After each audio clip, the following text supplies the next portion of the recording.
Graphics Toolbox is a great fit for helping to teach and understand math. Today we're going to demonstrate how it can enhance learning in high school math modeling and statistics and probability. Let me read from the course standards. When making mathematical models, technology is valuable for varying assumptions, exploring consequences, and comparing predictions with data. Technology plays an important role in statistics and probability by making it possible to generate plots, regression functions, and correlation coefficients, and to stimulate many possible outcomes in a short amount of time. Let's look at a relevant data research project that you can use with your students that will enlighten them about their own lifestyles, as well as teach them valuable math applications. Let's look closer at the data. Numerical data is important, of course, but it rarely draws us in to want to learn more about the topic. Looking at these organized numbers, do you find yourself wanting to know more about the results? The project is actually very interesting. The student recorded his day, keeping track of how much time he spent doing each of the daily activities. He had to apply many important math applications to compile this data. Let's look at it. First, he predicted how much time he thought he was going to spend doing each of the activities. Then he recorded over a 24-hour period the length of actual minutes spent on each. He had to figure out how many minutes in a day and turn that each activity time into a fraction. Then he reduced each to the smallest fraction, converted the fraction to a decimal, converted the decimal to a percentage.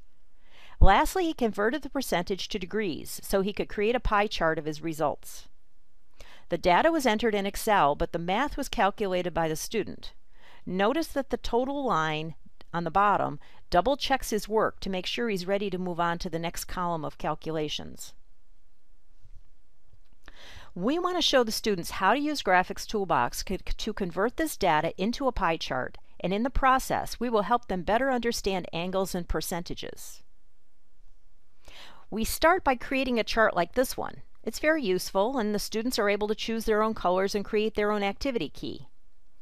But then I'm also going to teach you how to create this one, which is even more interesting for a reader to study and for the student to create. Let's toggle back to Graphic Toolbox. We'll erase what we've got here. And we're going to start fresh. This time we're going to be making our pie chart from scratch. We're going to create a circle, which is going to be our center point, just to give us a little starting point. But I want to create the big circle around the outside of the pie. I'm going to click on last center point so it's got the exact same center, and the hollow circle. And as I move my mouse into the drawing area, you'll see here in the feedback area it tells me how big that circle is. Well, I don't want a 25-inch circle. I want about an 8-inch circle so I can print it out on a letter-sized piece of paper as a final printout when I'm done. So I'm bringing this in until it gets to be about 8 inches. Now I'm going to draw the line for the starting point so that we can start working our angles off of that. I'm going to use a different color than the outside line and the center point. I'm going to connect it up here at the top, draw a very straight line down here to the center point. Now I want you to watch in this feedback area again over here that now once we start to draw a second line, it's showing us what the angle is between the first and the second line. So since we've already done our data chart and we know what the degrees is for each of these different activities, we're going to be looking at this degree number as we draw our slices to our pie. So the first one on his chart was eating, and that was actually calculated out to be 13.68 degrees, so we're going to be rounding that to 14 and connecting it up here at the top. I'm going to take it back to the center and show you a couple more. The next one was dressing, showering, grooming, and that was 6.12%. So that takes us to 6% when we round it, and is another skill that the students are going to be reinforcing as their rounding skills here. Okay, click on 6%.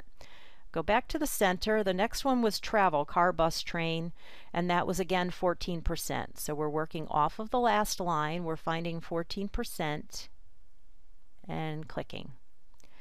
Now I'm going to take it one more before I show you the final finished pie and show you school, because the school is a major part of the day. So that was actually 90 degrees. So I'm going to watch it and move it out here. We're going to have a very big slice this time. We're going to take it to 90 degrees and connect it to the outside.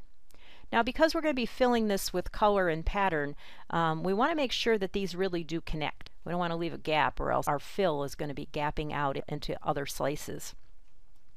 Now what I want to do is actually open up a finished chart for us. Okay, I'm going to bring this up in here. We'll get rid of everything else that's on the screen. And I'm actually going to open up as well an example of an activity key. Now the students can then start picking colors and start filling in the chart the way I showed you the first chart, by picking a color, for instance, like the green for eating, and fill in the green slice, and maybe blue for dressing, fill in the blue slice, yellow for travel, fill that in, etc., and fill in the chart with the colors. But now I really want to show you also how you can take that and fill these categories with those pictures. So let's open up a picture of eating. Makes it a lot more fun. First, we're going to actually resize that picture and put it into the activity key. We're using the resize function. I'm zooming in. That picture is framed, so that's what we're resizing. I'm going to click and place it down so that we can tell that that is the eating and that falls with the key. Then I'm going to hit previous frame, which frames this image again. Pattern fill, which, just like color fill will take and fill a color into a slice, pattern fill will take that pattern and it will fill a pattern into that slice. Now this photo is too big for that slice, obviously. So I'm going to want to make it smaller, and I'm going to try something like 25%, because I want it to be big enough that I'm going to see him actually eating in there, but I don't want it to be too big.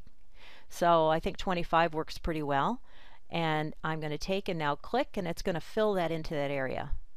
Now if I didn't like the way that was positioned, I could actually click on that hand tool and I can move it around, and so that I like the way it shows, and maybe shows that toast a little bit better.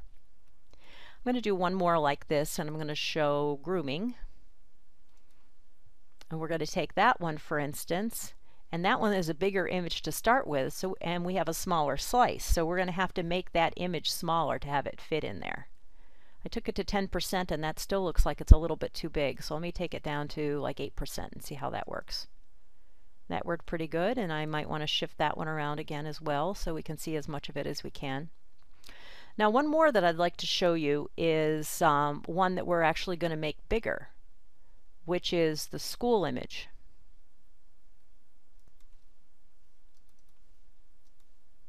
Now when I go to fill the school image in, I mean, we want that image to be big, and that image is smaller to start with. So we're going to take it back up to 100%, and still I want to go bigger than that. So I'm going to try 120%.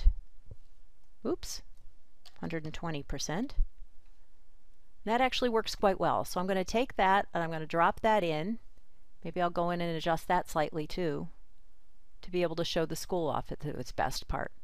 Once this pie chart is completed, it could be printed out as a document or transformed into an interesting PowerPoint presentation. Let me just give you a quick example of what that would look like. And now imagine each of the students in the class can present their own day to the rest of the class. They show the final chart, the pie chart, and then they can even take it through day by day, showing the percentage and showing what that slice looks like in the overall pie. Of course, there are many other alternative ways to present the findings for the same project. One interesting way is for each student to complete the chart and pie graphs based on their predictions, and then compare the results. Another is for them to work in groups and compare the results between 2 or more students. I hope I've been able to show you a meaningful representation of how valuable Graphics Toolbox is in the high school classroom, how it will help you to meet core curriculum standards, and how vital this technology is for preparing your students to be competitive in this highly visual world. I hope that you also see that the possibilities are endless on how Graphics Toolbox can be implemented across all subjects with all ages and all learning levels. You can see more projects and learn more on our website at www.greatsoftwaretools.com. As passionate as we are to help schools integrate this valuable technology into their classrooms, we are equally dedicated to helping people learn to use Graphics Toolbox. A perfect way to get started is with our Getting Started with Graphics Toolbox tutorial videos. They take you step by step through 4 popular projects. They run about 45 to 60 minutes long, but are set up in chapters so you can stop and start as needed. We suggest that you have the video and graphics toolbox open at the same time. Watch part of the video, pause it, toggle to graphic toolbox, try out the technique, then go back to the video and watch more. People have found these to be a great way to learn the program. We've also begun creating downloadable project kits that teachers and students can buy that provide them with the files, templates, and complete instructions for creating valuable curriculum projects. They're a great way to learn Graphics Toolbox while creating projects that meet core curriculum standards. Thank you for attending our webinar, and we hope to have the opportunity to talk with you personally about helping your school integrate Graphic Toolbox into your curriculum. Call or email us for further information and pricing. Thank you.